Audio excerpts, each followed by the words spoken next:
Assalamu alaikum everyone. I hope that you guys are good in a safe space of heart and iman. I hope that everything is going great with you. So ever since my last episode, I've gotten quite a few DMs about a bunch of different topics, and a lot of them are on the same niche of how to become a better Muslim when you're a revert, or how to become a better Muslim when you're living in a household that doesn't really practice Islam. How do I go through faith? Like all of this stuff about increasing faith, becoming better.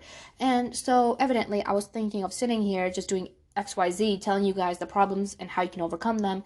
But then I started thinking and I was like, you know what? I don't know about you guys, but I learned the best through a story.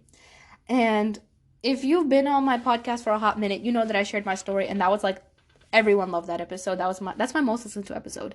And people always DM me even today, and they tell me that they see themselves in my story, and that, they went through the same thing in different time frames, and they're still going through it. So everyone very, very much correlates with it. So I was like, you know what?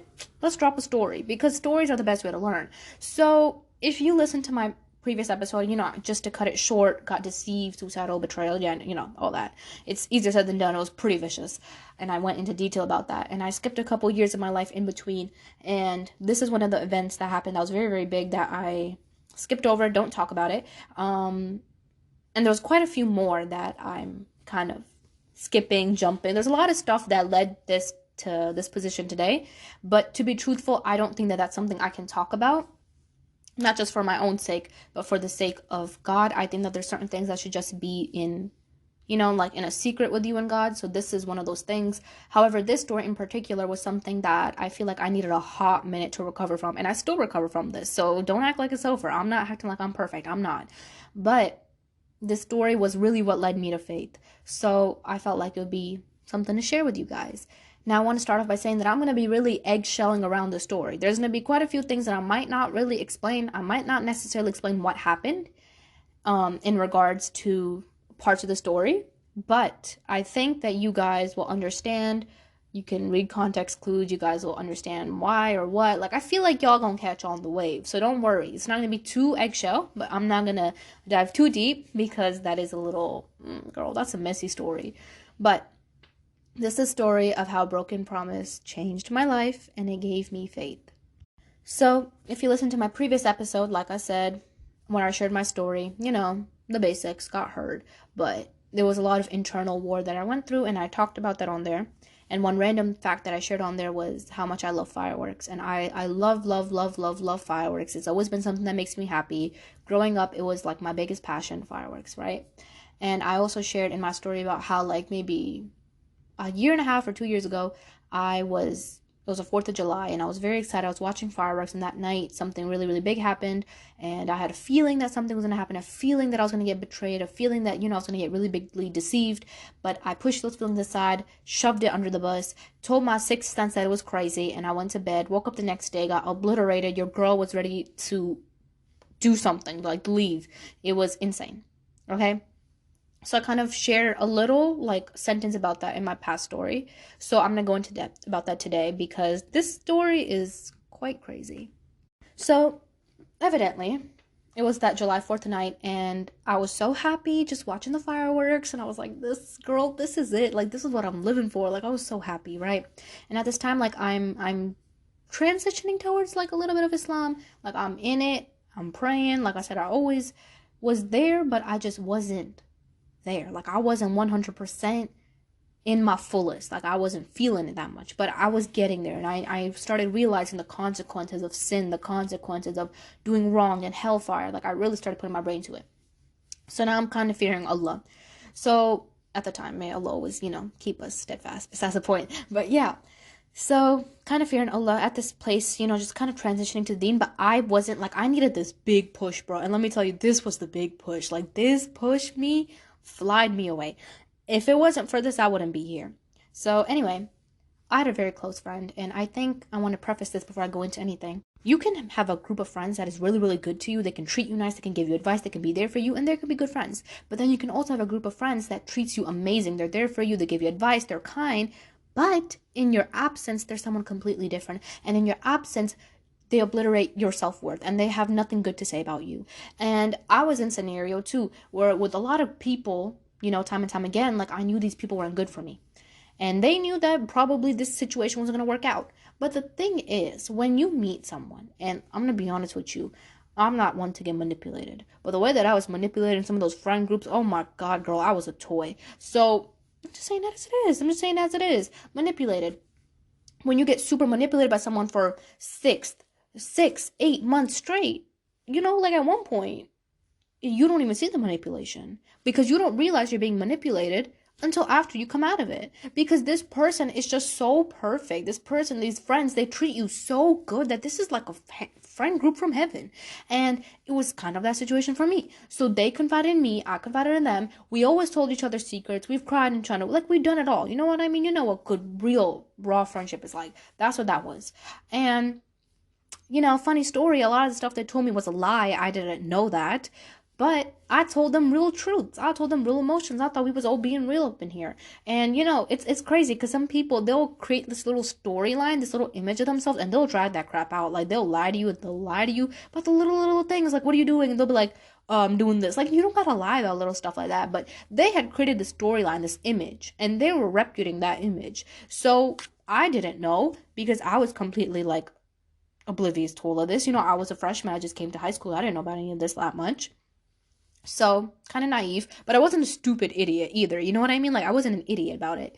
But you don't realize you're getting manipulated till you're out of it. That's just the truth. Unless, you really, really, like, you're very keen about this stuff, then you might catch on.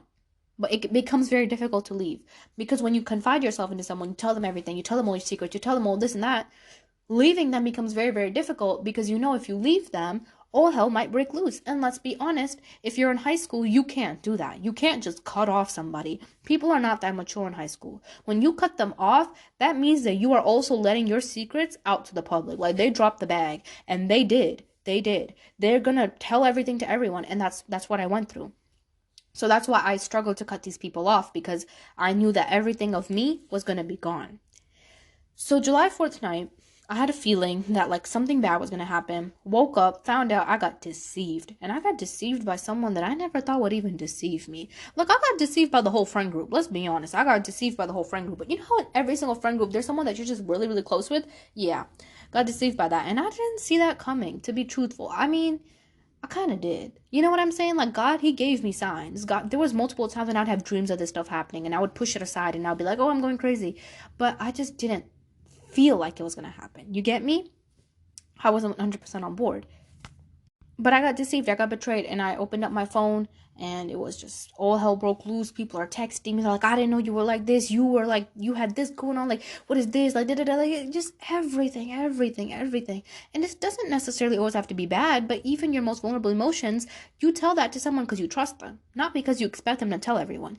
And I have this mindset, which is, I guess it's bad, but my mindset is, if I hurt you, I'm cheating on myself before I'm cheating on you. And a lot of people don't think like this, but this is the way that I think, whether it's in a relationship, friendship, family, whatever. If I'm deceiving you, I'm lying to you, I'm betraying you, I'm cheating on myself before I am cheating on you, because I confided parts of me in you. Simple. That's how I view it. So that's what I thought. I was like, we all confide in each other. How can you cheat on yourself by cheating on me, by betraying me, by hurting me? How can you do that? So that's just the scenario. And I was just kind of free floating, confused, lost, brokenhearted, crying, sobbing on the side of my bed, crying for nights and nights. And this is where it gets crazy. And moreover, I wasn't hurt by the friend group, really. Like, I was hurt that, like, yeah, they all deceived me, they all teamed up, they all did this. But I was really hurt by this one specific person. This one specific person that I put everything in. I sacrificed everything to watch this person become better, and they did this to me. So I was really hurt about that one person. It was painful. I was so hurtful about that person. And they were very apologetic. They used to text me every single hour of the day for weeks. I'm sorry, like I messed up, like, bestie, like I didn't mean to do this, whatever. They were really apologetic about it. But this is where the story gets crazy. Because if you thought I was just talking about a little bit of betrayal, I'm not. This is where it gets crazy. Evidently, I wasn't that forgiving at the time, and honestly, I didn't have the power in me to forgive. I was insanely damaged that I never forgave that person in that moment. Of course, alhamdulillah, things are straight now, but I didn't forgive that person in the moment. Now get ready. This really goes crazy. I'm ignoring their texts. I'm ignoring them. open up my phone one day and they say, hey, I took my shahada. And I'm staring at my phone. I'm like, what do you mean? Like, you are out of your mind. You took your shahada. For what? For what? Like, me and that person, we've talked about Islam before. We've talked about the fact that Islam is the only religion that makes sense. But shahada, like, I was stunned. I was like, what do you mean? Like, I was so shocked. And let me tell you, maybe that person did that to grab my attention, and they surely got it. So, I mean, we can never judge whether someone's, believer or disbeliever. We don't know. But there was no witness. And I was like, what did you say to take your shahada? And they were like, oh, this is what I said. Like Allah, one and only God, Prophet Muhammad, peace be upon him, messenger, like, and I was just like, silence. I was just silent. And I was like, so first you betrayed the crap out of me. And now you take your shahada, leaving me hopeless because me and you are both in a county where we don't got the resources for Islam, period. We don't. Masjid, barely open. Like, there's just not a community here. There's barely. So now you put a guilt in my heart. Because how am I supposed to leave a revert just hanging? How am I supposed to do that? I can't do that. I don't care what you say. I can't do that. So this person takes their shahada. And I'm just kind of like, what is going on? And automatically, I gotta push this aside because, like I mentioned earlier, at this point, I'm in the state of fearing Allah. I'm kind of like in this little bubble where I'm kind of fearing Allah, kind of, in and out and whatever, right? And I just needed that push. So I had knowledge about Islam, but I wasn't a mufti. Like, I wasn't great. I didn't know that much to be teaching other people, but I could tell you how to pray. I could tell you about the Quran. I can tell you about some of the miracles. So I wasn't dry, but I wasn't great at it either. I had no choice. I was left there and I had to push it aside. And like I said, I was fearing Allah. So I was like, okay, let me teach you about Islam. I taught them about Islam. This story gets really painful. So just sit down. Just, if I didn't mention that already. I taught them whatever I could know from the bottom of my heart. And I made dua for them like nobody's business. I sent them videos. I'm like, this is how you pray. This is the position. This is what you do. And I told them, I'm like, you need to be having a witness when you take your shahada. And I mean, you don't have to, but it's very preferred. Because to this day, if you want me to be honest with you, I have no clue if they ever took their shahada. And I'll tell you why this stung me really hard recently as the age that I'm at now. But anyway, I taught them whatever I knew. Taught them, like, this is how you pray. This is what you do. This is like the Quran is really, it's complex for someone that's a revert at first. I'm like, don't worry about the Arabic. Learn like Surah Fatiha. This is what you do. Taught them everything. And this was over a course of a month or two. So I'm just telling them all that I know. We talked about the scientific miracles. We talked about why that person was previously, I think, either Catholic or Christian. We talked about why that was wrong and how you can right your wrong and how Islam is the truth. If you are either of those faiths, please forgive me. I'm not trying to insult you. I'm saying it from my perspective. We talked about it. They understood. And it came to the point where they were like, it was like the little things that made me grow so much trust. Like, oh, I don't have a prayer mat. What can I pray on? Like here. And I was like, oh, you could take a towel. Like, like you get a clean towel. You could get a clean something. Just pray on it to make sure it's clean. It was the little questions that started to grow me faith that this person did take their shahada. Because again, me and you are never in a place to call someone a kafir. To call someone that, oh, you never took your shahada. We can't do that. Right? But I started to grow faith in that person that, oh, they took their shahada, like, they're changing. And then, little questions like, oh, hey, I have a dog. What do I do? Or like, I have separate prayer clothes now because of my dog. Like, the actions that they did made me believe that, wow, this person's genuinely Muslim. They would ask me questions like, hey, did you pray Fajr yet? Hey, like, it's Fajr time. I'm going to go pray. Or like, hey, I'm out right now, but I'm going to go head home just because it's prayer time.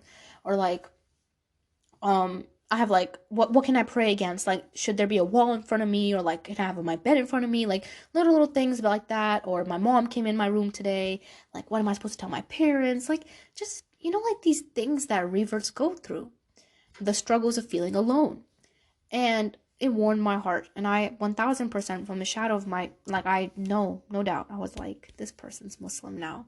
And my heart was filled with joy. And I was like, someone got guided to Islam because of, maybe the few conversations we had. Now, don't get me wrong. It's Allah that guides. 1000%. Never saying anything different. It is Allah that opens up hearts. But, I did have conversations about Islam with that person, and they told me that they pondered upon it, which is what really forced their shahada to move forward quick. So, I just felt happy. I was like, I'm sinful, but God gave me this. God gave me this opportunity. God, blessed me with this, and I believed in it. So, I was very happy. And, I taught this person about the deen. But, that person still hurted me. They hurt me very, very bad before. And they've hurted me for the previous years. It wasn't a 1, 2, 3 month, 6 month friendship. It was years. So while, yes, you may have accepted the faith, it's very, very difficult for me to look past that. And today I'm going to tell you most confidently the biggest part of my heart, now that I'm a lot more older. Me and you don't have a right to not forgive someone. We have to forgive anyway. It doesn't matter if you don't like them. It doesn't matter what they did to you. You are going to forgive them. Because who are you? Who am I? Who gave us the right to be upset? You want to be treated so good by God, but you don't want to treat his own creation good? No, we don't do that. You're going to forgive someone regardless. Now, you don't have to get back into contact with them. You don't got to do that. But you're only punishing yourself by not forgiving them. Simple. You're going to learn that the hard way. Listen here, you're going to learn the hard way. So, of course, now, alhamdulillah, I forgive everyone. I'm on good terms with them. But at the time, I couldn't forgive them. And at the time, it was like the feelings of what they did to me beforehand just irked me. And it was kind of like, oh, you took your shahada. Your sins are forgiven. But you still hurt my heart. You still hurt my feelings. You still did this to me. Who am I supposed to talk to? Because look at this. There's two different dynamics now. There was one person that I used to confide every single thing into, that I used to tell every single bit of my worries to. And now we have someone that took their shahada out of nowhere. And now I have to bury whatever I feel under the rug and be kind to this person and guide this person and help this person, because this person was guided by Allah. And under Allah's authority, I have nothing left to say. And I agree. And that's exactly why I helped them. But I was too weak in my own being to continue talking to this person, because you can forgive someone, but you may not want to be around them. And that was my case. I forgave them, but I didn't necessarily want to be around them. But then they took their shahada, and then I was left stunned, because how can I abandon someone like that in a place where there's no Muslims? And my biggest fear was that I'm going to be held accountable on the day of judgment, because this was someone that wanted to practice the faith and I didn't help them. That was my problem. And now I know what people are going to say, like, oh, there's YouTube, there's Google. Yeah, there is. But there's little things that you can only learn through someone. So they had no one except me. And I was so 1,000% confident that on the day of judgment, I'm going to be put forward in front of God, and God's going to ask me, I had someone that wanted to embrace Islam. Why did you turn them away? Why didn't you help them? Where were you? Because our job as Muslims is to help them. Our job as Muslims is to spread the word, and you failed. And those words, those hearing that, knowing that Allah probably would have, like I would have been held accountable for, that drove me insane. So I had no choice but to help them. But I'm still hurt. I'm still damaged. Like damage is an understatement. I was very broken. So I had to balance it out, and I had to shove up the way that I felt for the sake of Allah, for the authority of Allah, because I knew that I had to help this person. But evidently, let's not act like emotions don't exist. The topic of what they did to me came up quite often. It did. And quite often we would talk about it, and I'm just like, I just can't believe you did that. Like, me and you, yeah, I'm helping you for your faith, I'm helping you for Islam, but I can't believe you did that. And they'd always say, like, oh, I'm sorry, like I never meant to do it, never did it. And I'm just like, yeah, I get it, but like, you hurt me. You know that everyone's hurt me, and now you hurt me too. So it was just that kind of icky situation where you don't want to talk to someone, but you got to talk to them. And I feel like unintentionally I obligated myself, because I felt like Allah would be mad at me. So time came, taught them how to pray. I told them all that I knew, sent them YouTube videos, sent them links, sent them resources, told them where the mosque is, did everything. And then I was like, hey, this is everything. I respect you. I respect what you've done for me. And I forgive you from the bottom of my heart. And I'm sorry if I messed up, but I just cannot talk to you anymore. I just can't. Because if I keep talking to you, I'm trying to help you. I'm trying to help you with your faith. Helping you is declining my faith. Helping you is ruining my feelings. And your body and your well-being has haqq over you in Islam. It has authority over you. You need to take care of yourself. You need to do your self-care. And talking to you is just bringing up more wounds. So I can't do this. So I gave them everything that I knew. Gave them the masjid phone number, the address, gave them the, how to pray. This is what you do. Everything. And I was like, I'm sorry. Gotta go. And this is also that phase where I went ghost on social media. Deleted everything. No one, barely to anyone had my number. Talked to nobody. Went ghost. No one had any way to contact me. And it was primetime COVID. So I wasn't leaving my house either. And so I've isolated myself. And I cannot imagine to you, I cannot even put in words how many months I cried after that. Every single day, I would cry and I would cry and I would cry, and I'd be like, see, you're so weak, you're horrible, you're bad, you did this, you turned down a believer. That person's probably out there in the world right now, confused, doesn't know how to embrace the deen, and you're here so selfish, worried about yourself. You're here so selfish, not caring about the fact that someone wanted to embrace Islam. Like, Allah gave you this gift. Like, what are you on? And I punched myself for it every day. There was nothing that I could do to change it. And every single day I would think about it, I would think about the situation, and nothing would change in my heart. And I would tell myself, I'm like, yo, you don't owe yourself any guilt. You didn't mean to do it. That didn't, like, it isn't your fault. But at the same time, my nafs, I guess it was shaitan, really so much overpowered me. And at this time, again, I'm not that close to the deen, overpowered me so much that I believed that I was at fault for everything. And so it was a back and forth battle where, that person, I gave them one source to talk to me. Guess which one? I'll wait. Email. I know. Laugh it out. Laugh it out. Laugh it out. Laugh it out. I laugh it out. Email. And why did I do email? Because I don't check my email. Why did I do email? Because email is not like Snapchat or like Instagram or like you text it, you gotta quickly reply. I gave them my email. So it could be cordial, so it could be like, colleague status, so it could be very, very limited. Give them my email. And I know, laugh it out, 21st century, your girl gave an email. Shut up, okay? Let it go. I had no choice. I don't want to give my number. I didn't want to give anything that I check too often, but I also didn't want to abandon this person. So email, duh, give them my email. Spams.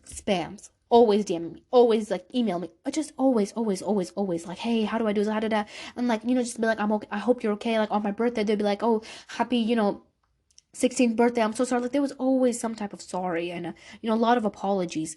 And at one point, we made a promise. I made a promise with one of these close friends of mine. And I told them, and I was like, you hurt me. And I probably hurt you.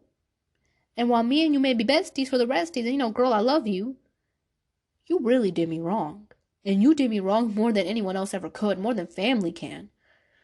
So what we'll do is that evidently I wanted to continue that friendship, to be honest. Like I was hurt, I was upset at them, yeah.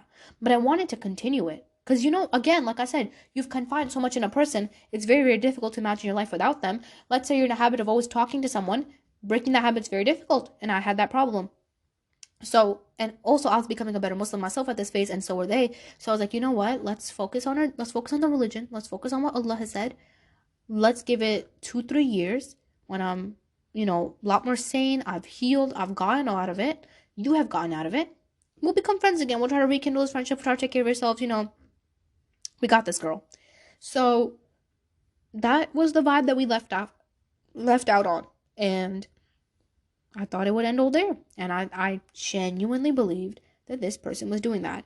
So my motive became, if I continue to become the best Muslim that I can be, I continue to worship Allah, I continue to do all these things, Allah will help me open up my heart, rekindle my friendship back with this person. Because the person was great, let's be honest. But what they did to me wasn't good.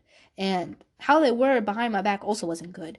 But again, like I said, you just have attachments with people. And I had an attachment. So in my heart, it was like, if I worship Allah more and I get closer to Islam more and I do more and more and more and more, like Allah will at one point heal my heart, heal their heart, and we can become friends again. And we can rekindle this friendship again. And everything will be good and, whatever again. So that's what I thought. Because emotionally, I didn't have the capacity to become friends with that person. But I wanted to. And it hurt me to see them upset. And I'm not going to lie to you. Maybe at some point it was emotional guilt manipulation. It could have been. And maybe it was. To be evident, it probably was. But that's just the type of person I am, where if someone emotionally guilts me or they make me feel bad, like I get really, really sensitive about it. And it's not good. It's not good, girls. Don't do that. But we kind of have it all in us. So I was starting to solely worship for the sake of this person. For this person to be on the deen. And my guilt of not being there to help that person, because I just physically, emotionally, mentally was so absent from my own life that I had to take the time out, guilted me so severely to constantly start to worship. So then I was waking up for tahajjud, I was doing all the things that I did, started praying, reading Quran, and then, like I mentioned in my story, started listening to imaan and ihaan, and then I started like getting into prophet stories, and then I started doing this and this and this and that, and then just everything, right? So evidently a transition happened, and it was very subtle. I stopped listening to music at one point, and I was like, okay, and alhamdulillah, I don't listen to it, but it was a very, very hard habit to quit. But I was like, okay, I'm gonna stop listening. And Allah's gonna see these changes, and when Allah sees these changes, He's gonna open up my heart Make me how I was before. Make the relation like it was before, and everything will be perfect. Yeah, I get stabbed again. Just wait, bestie. Just wait. This continued for, I think, maybe all of really COVID lockdown and even till the beginning of this year. And this is where the wounds are a little bit fresh because this happened literally less than a month ago. I guess you could say I didn't talk to that person for nearly a year or two. And I mean, like, there was occasional like checkup, but at one point I went ghost. I couldn't bear it, and I hate to say this, and I keep repeating that because I know that some people might say, "Oh, you're so weak, you're so horrible for doing this." I don't think anyone understands how low I was at that point. That I wasn't even talking to like my family. I wasn't even talking to my best friends. I didn't have it in me to even talk. I was so depressed that I wouldn't even want to get out of the bed in the morning. Like, it was that type of situation. Didn't want to shower. Didn't want to do nothing. It was that bad. So how do you expect me to sit here and help someone else with their faith? I can't even help myself. So, live, love, laugh, living life. I'm healing. I'm getting better. The situation's over. I'm like, Allah will bring that person right back to me when time comes. If they're written for me, they're written for me. It can't miss me. There's a beautiful example, I think, of how Yusuf al-Islam's dad, how like he smelled his scent, but he couldn't find him. And even if he's nearby, like I said, there's this example that even if something's close to you, you're not going to get it until Allah lets you get it. And even if something's so far away from you, if it's written for you, it will do anything to get to you. So I lived by that. And I told myself that every single day, every single morning. I was like, this person's written for me, they're going to come for me. If this person's written for me, it's going to happen. If this person's I just believed that. And I kept waiting. And I was like on a time clock. And I was like, okay, so this person's going to tell me, oh, let's going to bring them back. And keep in mind that my guilt has not finished. Fast forward to literally maybe 2-3 weeks ago, I found out that this person is doing some things that are completely out of the fold of Islam. Completely. And it's not my place to judge. We've all messed up. We've all done wrong. But this person has done things that probably are obliterating the faith.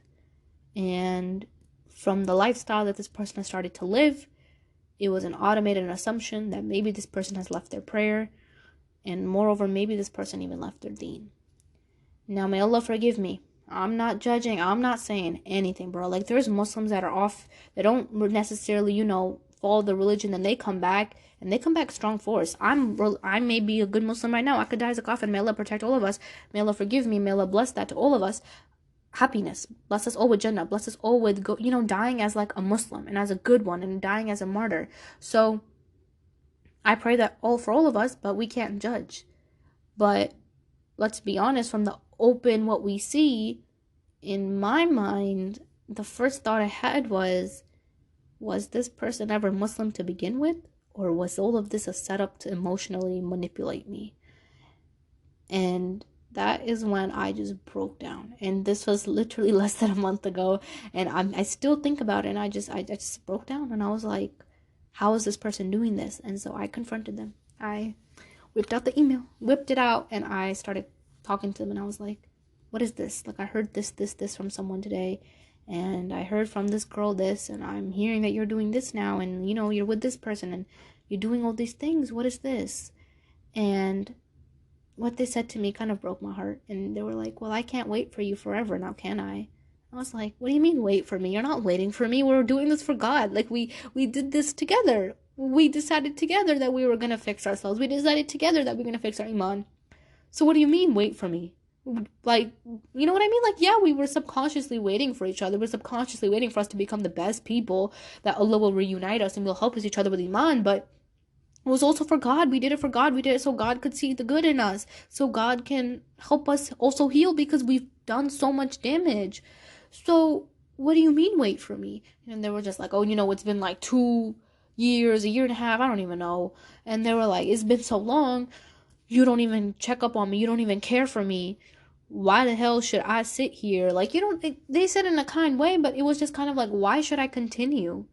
You completely abandoned me. And it was this long, constant text of how I abandoned them. And it was, you abandoned me. I was left alone. This happened.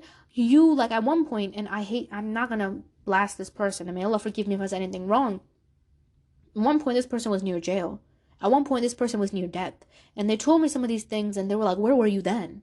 And I was like, you don't understand. Like, I was battling my own freaking battle. I was dealing with suicide head face.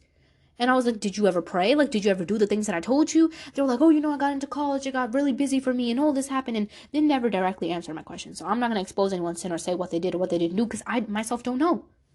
But it was my nightmare that I thought that it would be, and it became true.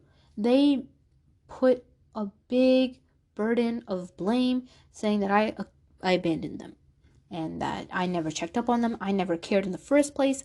And some of the stuff they went through broke my heart. They were at one point near jail, almost, near death, hospital multiple times, problems with their families. Like, they gave me just a little bit of the surface, and how they couldn't even cope with some of the stuff that were happening in their life afterwards, and they were trying to reach out to me for help, but I abandoned them, and all of these things. And if you want me to be quite evident with you, till this day, I still blame myself. I still sometimes sit here and I'm like, wow, like, what? It wouldn't have killed you. It wouldn't have killed you to go there and just kind of check up on how that person's doing. But I couldn't even check up on myself. Like I was saying, like, I couldn't even live with the family. I couldn't even talk to them. So what are you expecting from me? I was that emotionally drained that even getting up for my prayer was a hardship. And not only that, I was going through physical sickness. I had a lot of stuff going on. So I just couldn't. And yeah, it was very, very hurtful.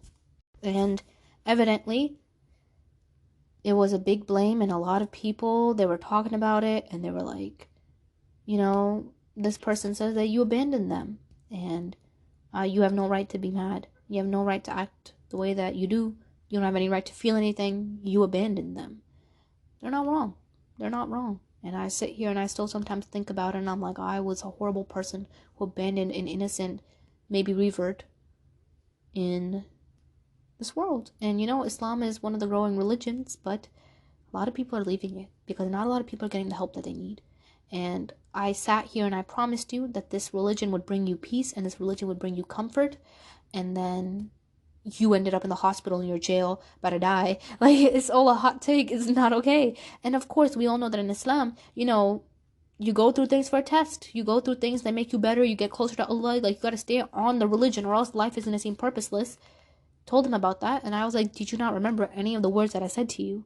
About how I said to you that this life is a test, that things are going to be okay. Like, did you not remember any of this? That Allah doesn't burden a soul more than it can bear? And they were like, yeah, but at the end of the day, look at you. Like, you were the one.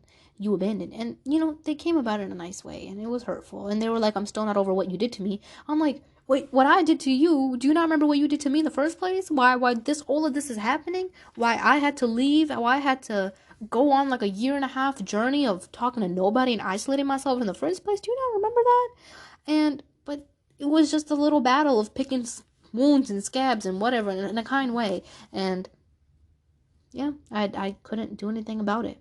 Nothing. And seeing that they might be doing some certain sin, or seeing that they might be doing stuff that's out of Islam, or maybe to even think the fact that they might have never been Muslim in the first place, and it was emotional guilt, whatever the situation may be, I could not get over it. None at all. And I cried about it for days. When I shared this advice that I got in one of my previous episodes, I hit up someone that I knew. Mind that I don't know this person a lot, but I know that this person gives lots of dawah, and this person has converted mashallah, lots of people. I hit up this person and I'm like, hey, I know me and you ain't close, but when me and you also both know that when it's time for help, it's help. So I talked to them, and I was like, I hope this person, they took their shahada, and I did whatever I could, but I had to abandon them. And at this time we're also abandoning the life of free mixing. So I was like, I had to abandon everything because I wanted to become better on my deen, and I had to fix myself. And I was just crying. Like, I remember that day so well. I was sitting outside of my pre-calculus class in the parking lot crying, and I was just bawling my eyes out. And I was like, what am I going to say to Allah? I'm going to stand in front of Allah one day. Allah's going to ask me. Allah's going to ask me, there was someone, you left them. Why did you leave them? Allah's going to ask me. You know how important brotherhood and sisterhood is in Islam? 2-second pause. Do y'all know how important it is? How important it is to bend your back and help your brothers and sisters, to help them, to nourish them, to help them stay on the deen, on the religion, to stay on this path of Surat al-Mustaqim. Do you know how important that crap is, bro? That stuff is insane. Like, it is so important. And I was off. And don't get me wrong. Like, also in this time frame, I had this podcast. I was helping people, and I joined this thing where they help new Muslims. So I was talking to lots of reverts. I was helping a lot of people with, this is how you pray. I've made lots of new connections with people from around the world, and I've taught them, given them advice. Like, I'm doing everything now. And one of the reasons why I do everything that I do today is because I have severe guilt that I was not there for someone when time was right.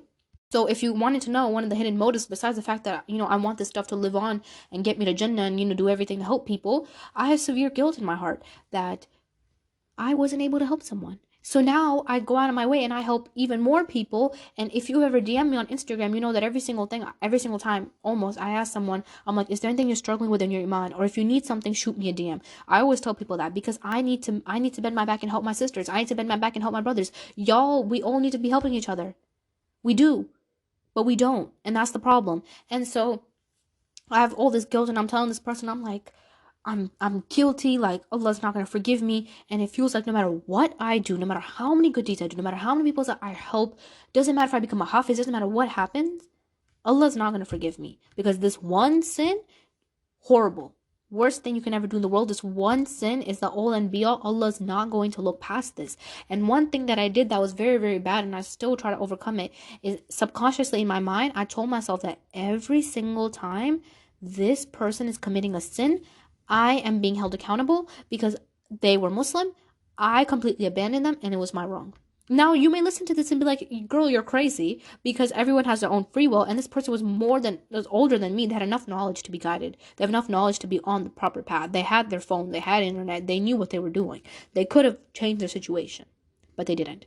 But in my mind, Shaitan, he really took this moment, he overcame me, and I couldn't look past that. The only thing that I could look at was the fact that I abandoned this person. And I heard it from their own mouth. You abandoned me. So if I'm feeling this way and you tell me this as well, then obviously you're confirming my mental belief. And I was like, it doesn't matter, no matter what I do, Allah's not going to forgive me. And in that moment, I was like on edge, and I was like, that's it. I'm ending this. I'm ending this whole little religious journey. Who am I? I'm a liar. I'm a hypocrite. I sit here telling people that I'm going to, that I'm this person, that I'm giving religious advice. I'm giving, dawah. Like, who am I? I abandoned someone. Do you not remember? And, to you guys might hear this and might probably like, oh, it's not that big of a deal. But to me, it was the biggest deal because this was the first person I ever met in my life that was a revert. And I let them on edge. So I just was like, okay, I'm going to hell. Straight up. May Allah protect us. Astaghfirullah. But I was like, yeah, that's the situation. Allah's not going to forgive me. There's no point in me trying.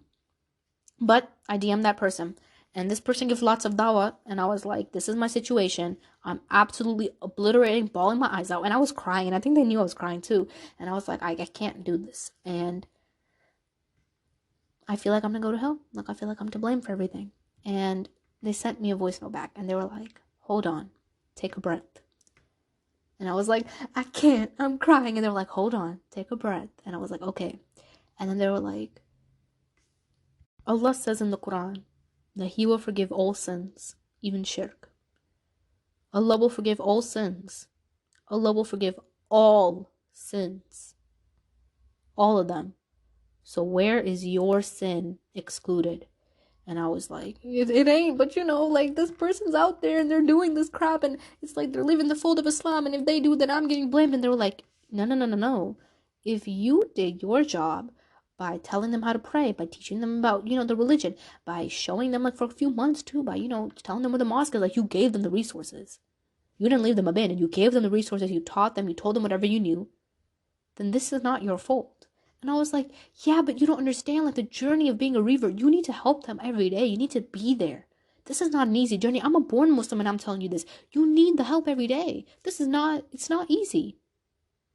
But they were like, what you're not understanding is that the past doesn't exist, and nor does the future. The past only lives in our memory as much as we let it live. So it's only alive as much as you want it to be alive. And the future's not even here yet. We paint pictures about our future saying that I'm going to become this, I'm going to do this. Funny part is you might not even be a part of that big picture. So the past doesn't exist.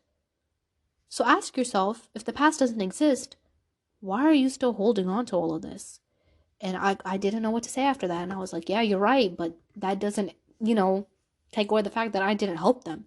They were like, no, you helped them to whatever capability you could. And after that, if you needed to leave, then you have the huck and right to do that. Because you couldn't do anything else in that moment. And there was no point in me talking to that person excessively anyway. And I remember so much that day. I think about it every single time when I'm in that parking lot about things that person said to me. And it just took, I think, maybe yearly, maybe 2 years or a year of burden off of me. And these words, they sound simple. The conversation was deep. The words, they sound simple. But it felt like for the first time in 2 years, I was taking like a breath of fresh air. And it was, oh my God, it was beautiful. And I just loved it. And I was crying, but I felt better. And I remember sitting there and I was like, there's nothing that I could do about it. And they told me this example, and the example is brought up on really perfect timing. Prophet Muhammad, peace be upon him's uncle, when he was about to die, great person, may Allah be pleased with him, but he didn't accept Islam. He didn't take his shahada. Everyone was like, take your shahada, take your shahada. He didn't take it. And that's the thing. Sometimes, even the most great people, no matter how much force and push you put on them, maybe Islam is not written for them. And this person said to me, when you're truly, truly entering Islam for the right reasons, and you are truly trying your best, 99.8% of the time, you're not going to go astray, because you actually 100% of the time, because you know that no matter what happens, there's a test. No matter what happens, that Allah's not going to burden you more than you can bear. So you're not going to fall into this perception of what people tell you, because you know that Allah's going to be there for you. So if you enter the religion for a right reason and you really put your full intention, yeah, sure, you may have low iman days, you may have bad days. It's not always going to be easy. 1000%, no one's saying that. But you're going to know that no matter what happens, there's one God, and that Prophet Muhammad, peace be upon him, is an example for the humankind and mankind, and he's the last prophet. You're going to believe in this statement with your whole heart. And I was like, that's very, very true. Because if you enter Islam, it's not just a religion. This is a lifestyle change. You're changing everything when you come into Islam. You're becoming someone brand new. This isn't just a religion. This isn't just a Sunday church. This is not that. We're praying 5 times a day. We have so many responsibilities upon us in this deen that we need to be fulfilling. And it's peace. It's beautiful. Don't get me wrong. But this is a lifestyle change. And yeah, so you can't be entering Islam for the wrong reasons. Now, I know that there's certain people that revert and they're like, I can't handle this. I can't pray. I can't do this. But they have the belief of one God. They have the belief of Prophet Muhammad, peace be upon him. So, of him being a, role model for mankind and him being the last prophet. They have this belief in the Shahada. They have proper, true confinement in the Shahada. So, even if you struggle, you make your intention pure, Allah will help you. And then that person told me, maybe, we can't judge. We can't say someone's a kafir or not. But maybe that person never converted in the first place. And you're sitting here for the past 2.5 years feeling guilty, depressed, sad for someone that wasn't even Muslim. And after I just, even to this day, I sit here and I think about it. And I'm just like, wow, was this person Muslim? Whether they were or not, the way that Allah planned this out was absolutely perfect. Because of that, because of my fear of hurting, my fear of abandonment or emotional guilt, whatever it may be, emotional manipulation, whatever, we don't know someone's intention. I could sit here on screen and say that I'm Muslim. You guys will believe me because I'm talking about it. But there's no proof, right? So anyone can say anything about anyone, right? But alhamdulillah, I believe in Islam. And alhamdulillah, we can't judge anyone. And I want to preface that I'm not trying to judge anyone. They probably is still Muslim. They probably pray. I don't even know. But very, very important to remember that faith is really perfected through a lot of actions. We have to try our best to become the best Muslims. Now, at the end of the day, you can do all the good deeds, but your good deeds are not, that is what you need to get to heaven. But at the end of the day, moreover, it'll be Allah's mercy that gets you into heaven. Let's be honest, because no matter what happens, even if there was a thing that I read, that if you have one eyeball on a scale as compared to what Allah has done to you, eyeball's nothing. Vice versa, if you were to give Allah everything in your entire life, it's not comparison. It's not enough. You can't even thank Allah back for one eyeball. You can't thank Allah back for one fingernail.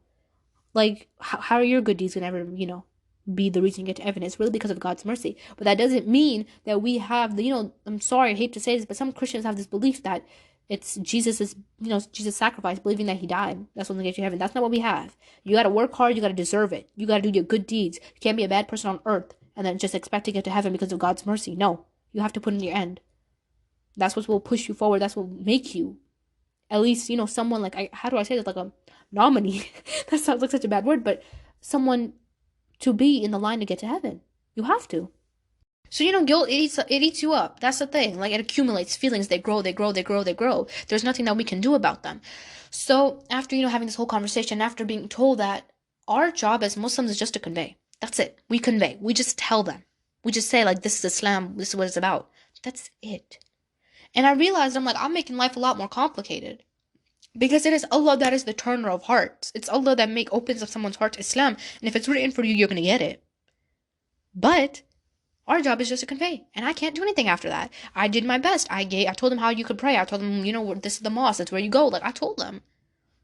But maybe they're going through a difficulty right now. Maybe they're going through hardship. And I like to hope the best that maybe, they're just a little bit confused, but they're still on the deen. They're still praying. And we should always assume best about people. So there's nothing that I could have done to change the situation. And moreover, this person also told me, the one that I talked to about all of this, this feeling and emotion, I was crying.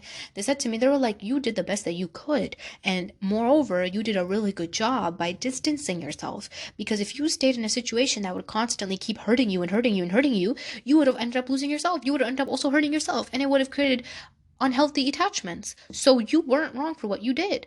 And that was the first time in my entire life that I've ever heard a thought like that come to me, because my thoughts and the thoughts that I assumed from, that I thought were from Allah, but they were from shaitan and they were from my nafs and all these bad things. I assumed that I was to be held accountable and that I was going to be guilty and that I wasn't going to be forgiven, and every single sin that this person does, I'm going to get blamed. And what's so funny is that there's this beautiful, I think, ayah or something in the Quran somewhere where they say that you are only going to pay for what you did. Now, if you hurt someone, that's different. But you're not going to be asked about other people. You're not going to be asked about your family. You're going to be asked about yourself. So you got to worry about yourself. You got to take care of yourself. And that's what I always used to tell people that too. But for some reason, I never followed it on my own. And if a friend, I look back at this and it's really, really sad. But if a friend came to me with this situation and they asked me for advice, I wouldn't sit here and be like, oh, I hope you go to hell, like, you deserve Allah's punishment, astaghfirullah, like, you're the worst being, how could you leave someone else like that? I wouldn't do that. I wouldn't do that to a friend. I'd tell a friend, your job was to convey. Your job was to show mercy, to help and show how great God is. God's job was to turn the heart. But then I started thinking, I'm like, if I would tell my friend that, why am I not telling myself that? And I was like, oh, that's me. There's exceptions. I'm not a great person. I'm not this. And I'm like, well, yeah, well, no one's a great person. No one is. No one's perfect. So why are there so many exceptions and so much negativity when you talk to yourself? You need to have the same energy when you talk to yourself as you have with people that you love. With people that I love, I'm so good to them. I love them. I try to take care of them. I always check up on them. Like, if you're my friend, I always try to check up on you. Always try to text you. Always try to give you good words. I'm always there for you, telling you that Allah will forgive you no matter what. People always say to me, oh, I committed too many sins. Allah's not going to forgive me. And I always tell them, I'm like, why do you think that? Like, Allah says in the Quran that He's going to forgive all sins. So He's going to forgive all sins. You just have to be sincere about it. You just have to be legit about it. So be honest in your intention and ask for repentance. But when it came to me, it was something completely different. And then I started sitting there and I was like, what deen are you following? What religion are you following? Because it's the same. The same applies to you. One for all. And that is when I really started thinking, and I was like, this is coming from someone that gives lots of dawah. So evidently they kind of know what they're talking about, especially when they give them this much dawah. They give dawah, and a lot of the people, they took their shahada, which means evidently they know what they're doing, kind of. And it's really Allah that flips the hearts. It's Allah that changes the heart. And I always felt like there was a lack in my own dawah and my own sharing of me maybe not emphasizing the Quran verses to them enough to tell them to stay on this path. But you cannot make anyone stay on Sirat al-Mustaqim. You can't. That's not how life works, okay? That's on Allah. That's on Allah to do. That's not on us to do. So I had nothing to do after that. I just wiped out my tears and I was like, let's go up in there and get my math class done. Came out of my math class, I drove home and I was just sitting there and I was just thinking and I was like, I've owed myself guilt for the past 2.5, 3, I don't even know, so many years, for someone to tell me that I abandoned them when I did everything that I could in that situation. And moreover, in a situation where I have no control, I convey. Allah changes the heart. That's it. And after, going through this phase of not only betrayal, self-guilt, self-worth, manipulation, emotional guilt, sadness, just everything, it made me rewind and think, everything happened today, everything's been happening, all because of one broken promise. Subhanallah. Oh, subhanallah, bro. Just saying. And it made me think. I was like, this one broken promise. This one promise where we stayed to help, to be there, to take care of each other, to, maybe get back when we come better, praying that, Allah will open up our hearts to forgiveness and healing. This broken promise, this time that you've hurted me. And when you come to my face and you say to me that I'm not worth waiting for, that I'm not a good enough person, that I abandoned you, or that you couldn't sit here and wait forever, that you care, but you just got to move on now. It made me realize. And I'm like, shoot, the truth is in life, no one's going to wait for you. Let's be honest, no one's going to wait for you. And it hurts to hear that, and I know. But no one's going to wait for you. No one's going to sit there and be like, oh, this person needs 10 years to get their crap together, let's wait for them. No, I got to get my life together. I'm not going to sit here and wait for you. You don't, sometimes, and this is sad, and I should have mentioned this in my last episode. My last episode's on marriage. Sometimes people are like, oh, I'm not ready yet to get married. And people are like, okay, I'll wait like 20 years. I'll wait my entire lifetime if I have to. Look, man, there's a difference between waiting 2 to 3 years for someone to get their crap together and you know that they're legit about it and you know that they're going to speak with your family. Like, that's different. Like, getting your situation ready. And then being someone like a felon on the street and then trying to become, a brand new person and you're saying that you need like 20, 30 years and that someone should wait on you for it. That's very different. So, especially being children, not even children, being naive, you make promises that sometimes you fail to keep. You make promises committing that you will, open your heart and you'll help this person. You'll be there for that person. But sometimes not every single person's written for you, even if they're good. Okay? The same way Islam is good, but it's not written for everyone. Not everyone deserves good things, right? Your actions, your intentions, they put you out on that path. Now, if you're not getting something good and you think it's because of your spiritual faith, it's not. It really isn't. Allah tests us all in different things. Think about a test, that it could be a blessing and it could be a curse. At the same time, you get to decide. Blessing, you get back to close to Allah every single time. You learn more things, you become a better person. Curse, you completely stray away from the path. So either or, doesn't matter what you're going through. I don't care what your conditions are. You are living through a blessing and a test right now. You get to decide how you want to go about this. Okay? So that's said. And it made me realize that having someone come to me and say that I abandoned them and that I did this, and I guess in my mind, it was a genuine promise. I cried almost every day. I prayed for that person every day. And it was just kind of like, I made a promise. Like, I'm going to get on my relationship with God.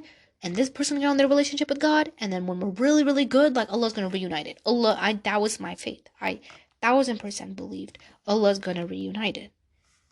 Now, in that promise and in that seeking of someone, I got something way better. That broken promise gave me something way better. And that was God. That gave me a relationship with God.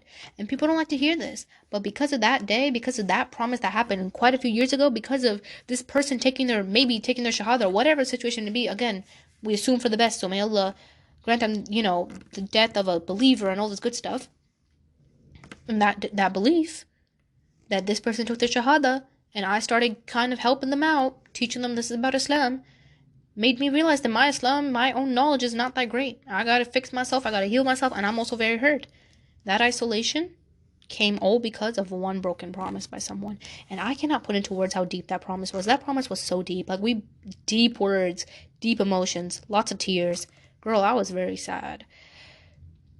But there's nothing me and you can do to change it.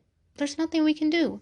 There's nothing that we can do to make someone come to Islam or worship or become a better person. There's nothing. We don't control people. Allah does.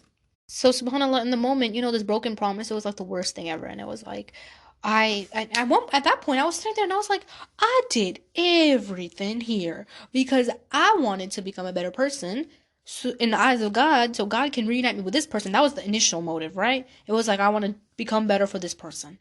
But then the motive started to change as I continued to do it. And I was like, hold on. The sweetness of imaan is absolutely insane. I'm enjoying this. So then it became becoming better for God. So in the pursuit of trying to fulfill promises, become better, I found God. And people, That broken promise, I could have went two ways about it. I could have either A, let it completely destroy my life, feel betrayed, never trust anyone again, or B, I could realize that there's bad people in the world, but just as many bad, there's good. And there's people that are going to be consistent with your promise. The reality is, no matter what happens, everyone on this earth is going to let you down. No one can keep a promise full hand. It's only Allah that can keep that promise. Allah is the only one who has the capacity. Has Allah ever said anything to you, or has anything in the Quran, in the Hadith, whatever, that ever came out to be a lie? Never. Ever. So, who else can we trust? You keep expectations from people, people are going to hurt you. They're going to hurt you. They're going to violate you, obliterate you. They're going to hurt you. But if you keep expectations from Allah, no matter what happens, Allah's not going to do any wrong to you. Why do people have this perception that God's trying to hurt you? Think about it. What will God gain from hurting you? What will God gain from hurting you? You're just a normal person. It doesn't matter if you give up your entire life's beings and your self-worth and your human emotion, just everything, you're still not going to be able to repay God. So God's not going to get anything from you. God doesn't even need our worship. So what is God going to get from hurting you? Think about it both ways. Nothing. So you got to take every single bad promise, every single broken, hurt expectation, your broken heart, got to take that back to God. Got to deal it up with God. You got to heal with that. So some people, they might wonder, why is that my turning point? But it was, because it was a very bad time, and I felt very, very alone. Not only from the people around me, but also because I was isolated. So I had no one to motivate me, no one to encourage me, no one to be like, hey, get your life together, let's work on imaan. I didn't have any of that. So I had to blindly rely and trust on the fact that I'm going to dedicate my life to God, and God's just going to fix it. Because that's all you can do. What else can you do after that? Right? So I had no option. And that is where I think a lot of my iman and my relationship with God stems from, because of course it is because of his mercy and his kindness and whatnot. But it was really that action that changed me, because I realized that us human beings are very, very weak. We're only capable of doing whatever we can, and our job is just to convey the message. So coming back to what I originally talked about in the very beginning, for the people that are reverts or that are not practicing in households that aren't practicing Islam that well, the thing is, you can feel very much alone, because now you don't have anyone to help you. You don't have anyone to boost you, to kickstart you, to just be there for you. But just like this, you have to remember that sometimes you just gotta blindly trust God and take a dive for it. Like, you just gotta go. Because if we sit here, we wait till we're ready, we wait till we're, feeling perfect and everything's gonna be okay, that time's never gonna come. You can try to wait. Trust me, I've waited quite a few years in my life, and I wasted those years because I never ended up feeling ready. So you're going to waste your own life doing that. You're going to chase other things, you're going to go through all that, you're going to go through the whole circle, the whole cycle. But you end up coming back and realizing that no matter what you chase, it doesn't matter if you're a revert or living in a house where they don't practice Islam enough, the one thing that's going to bring you peace is Islam. It's going to be the religion, it's going to be God. And to be honest, who cares what people say? I posted about this on my Instagram literally yesterday. One of the things that I sadly kind of have heard quite often, and it's a very insulting and embarrassing situation, is when people say to me that I'm not knowledgeable enough, or that I shouldn't be speaking on the deen or giving dawah or anything because of my age. There's never anything else. It's always, because you're young. And people, they always say you shouldn't be so religious when you're young. Just wait till you get older. Then when you're older, people are like, life's already gone by. Life is so short. Just do what you please. Like, there's always something at every age that people want to say when you want to follow your deen. So I've always heard quite a lot from people saying, I guess you could say, unvalidating any of my Islamic knowledge because of my age. And it sucks, because I'm not saying that I know anything. I'm nothing. I'm really nothing. But my belief is that you can live for eternity and still not know all the knowledge about a religion. Islam is never ending. There's always so much more to learn. So even if we were to sit here for a lifetime, we probably still won't know anything. The whole point of gaining dawah, of gaining knowledge and purifying and all this, is that it purifies you. You're trying to please Allah by helping other people with their iman, which helps you with your iman, which helps please Allah. You please Allah. This whole cycle is to purify you. And if you're going to sit here and wait till you're ready, then you're never going to be ready. That's how God has made us.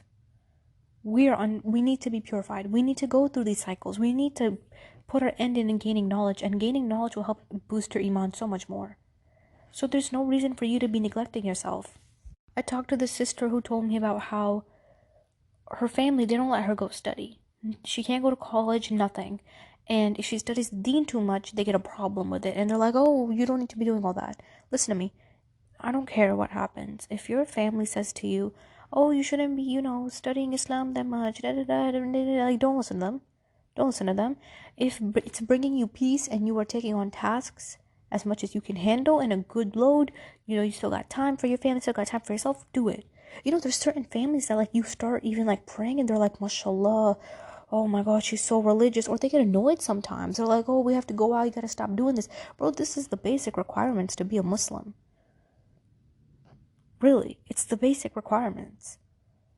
And so now, for my people that are going on and about, that are gaining knowledge and giving dawah and learning and this and that and whatever, you're going to meet a lot of people in your pathway that are going to block it and tell you that you're not good enough to be learning that.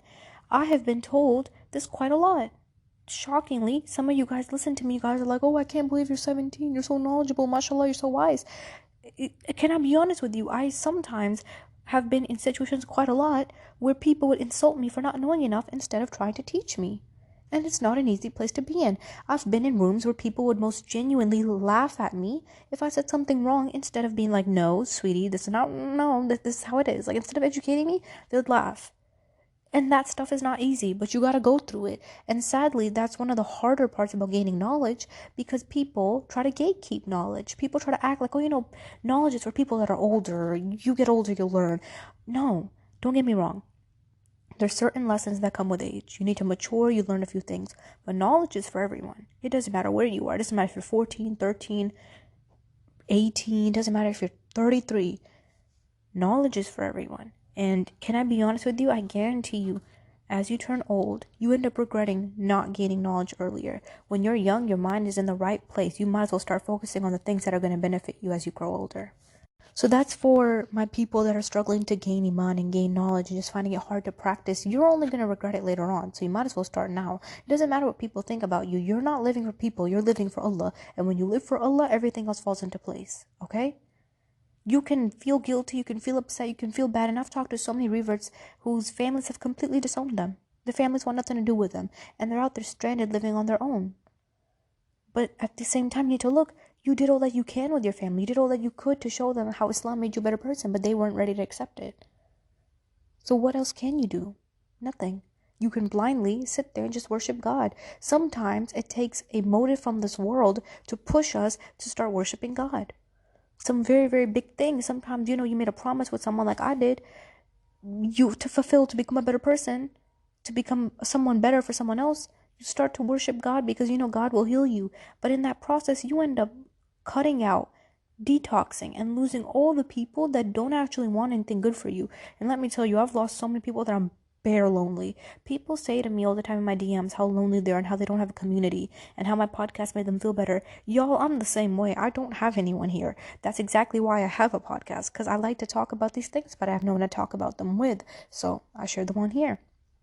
So likewise, sometimes all you have to do is keep blind trust, hope in God, and realize that worshiping is never going to harm you. So, now, we shouldn't be extreme, and we shouldn't burden ourselves more than we can bear.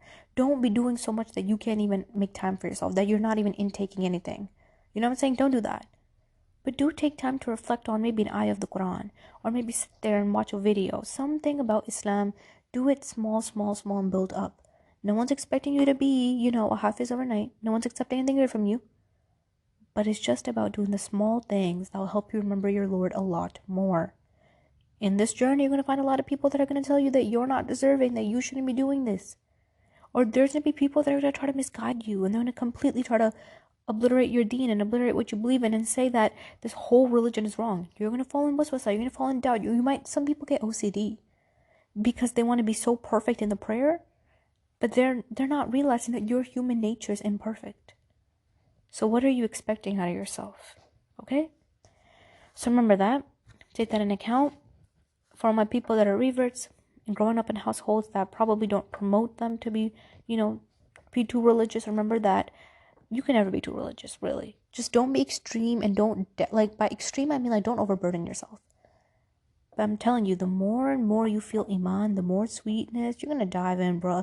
Let me tell you something. Growing up, anytime anyone used to talk about religion, I used to get irritated. I was like, oh my God, it's so boring. Like, it's so boring. Like, there's nothing here to discover. There's a God, there's prophets, peace be upon all them, and that's it. Like, what is here for us to talk about? It's not going to change my life in any way. And I was young, and I still thought that when I was like 14, 15. I was like, there's nothing here. Like, this is it. Like, it's shut, it's compact.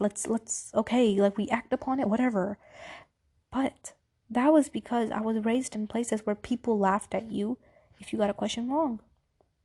That is where you're in situations where maybe gaining knowledge is not that big of a thing, and the only thing you're told is the 5 pillars.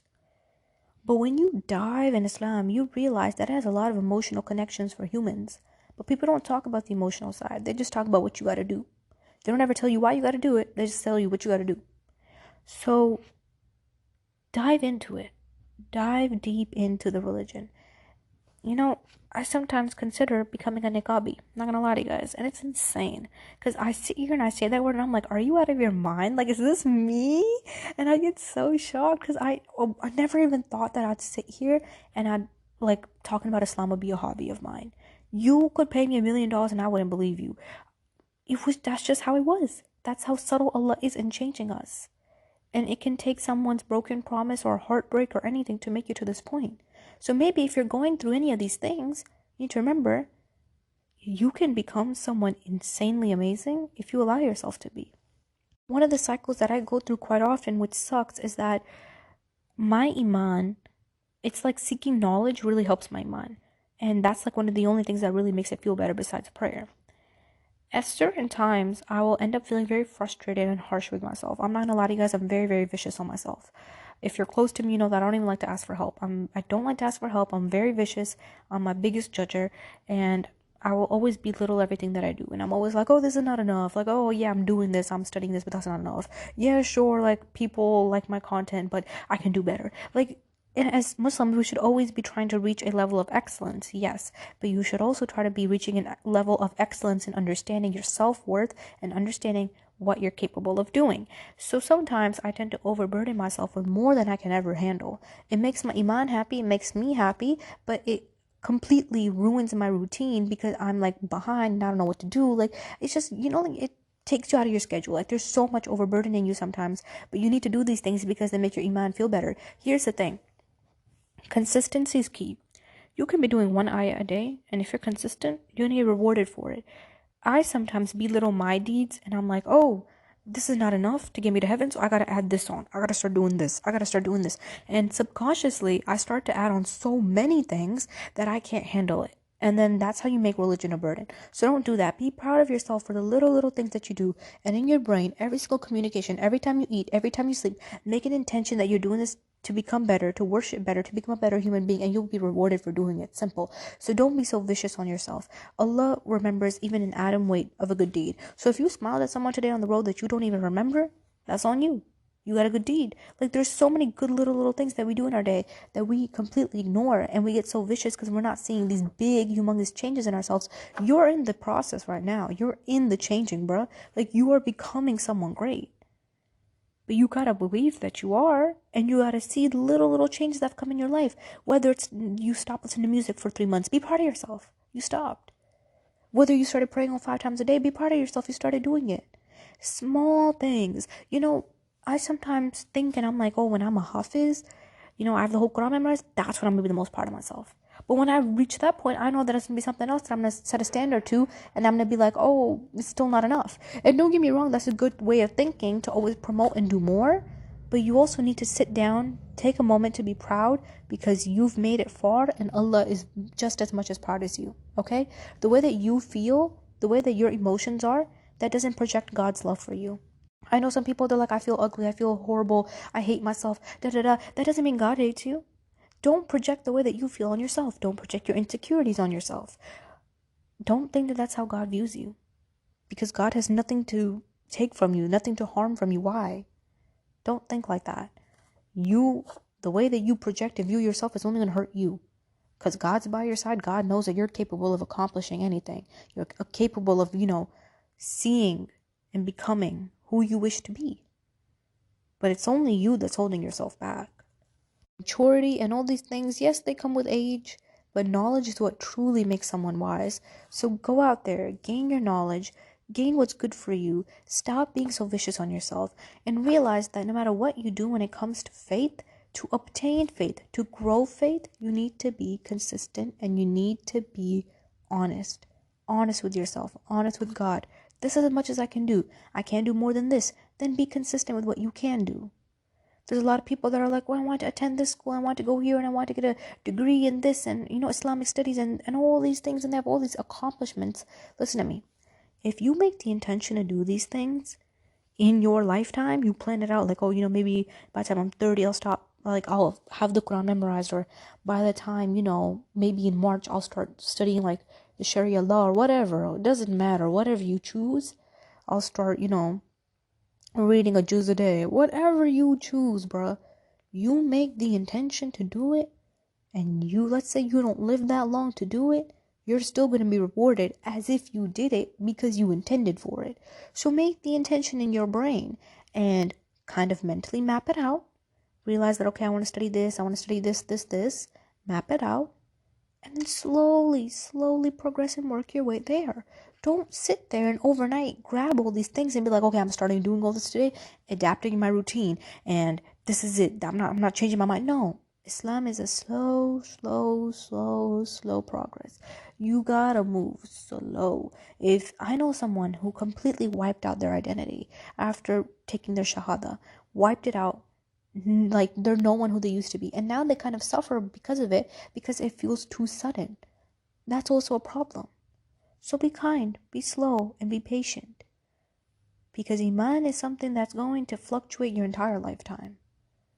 But the whole point is, no matter what happens, keep the intention of trying to become better for God. Now, you may mess up, you may do things, you may have people hurt you, getting cheated on, getting deceived on, getting hurt, getting manipulated. It sucks. But for us to sit here and think, oh, something happened this way, or if I look like this person, if I was this pretty, or if I was like this, maybe then I wouldn't have gotten hurt this way. No, it probably still would have happened. We can't control that. It probably still would have happened. Whatever is written is written. There's no ifs and ands and buts and I wish this. No, there's nothing we can do. So the best thing that you can do is, instead of keeping stupid expectations from people that don't even care to fulfill them, keep your expectations from God, because no matter what happens, God does not break a promise. This journey is not easy. Gaining knowledge is not easy. Being hurt is not easy. But if you do it, the reward is endless. It's going to benefit you. Inshallah, this discussion was useful to someone. I hope that you guys loved this episode. Please join my girls' Discord. It's growing so much, guys. Mashallah, and I'm so happy to have all of you there with us. I started this new thing called Topic of the Week in there, where I drop a topic and we all talk about it. It's really cute. So I hope you all have such a great, amazing day. May Allah keep you all so happy. Assalamu alaikum.